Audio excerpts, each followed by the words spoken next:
Hello guys, maayong hapon. Maglaglag ta kadali sa kapalibot. Kaya kailangan mo mga equipment gipadapin kay ang gym dito nga mong gipartingan gamiton sa mga katawhan may di na ako mention diri kay gamiton nila. So na ako diri karon din sa terminal. Ang palibot sa among terminal man guys.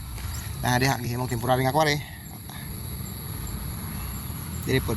Actually kini nga area mga idol, ko ani mangroves ni gisiya.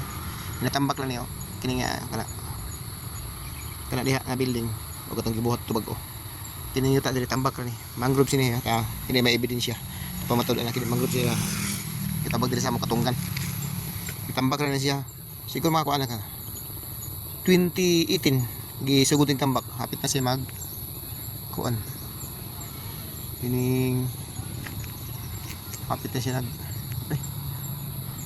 28 almost 7 years na oh my kapin na 7 years o 6 years ba kami na nagtambak ani pero kining sa private ani tagian ani dili man sa kuan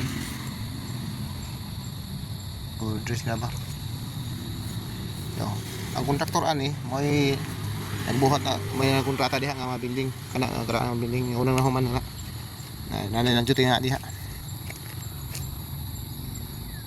So, daghang salamat mga idol.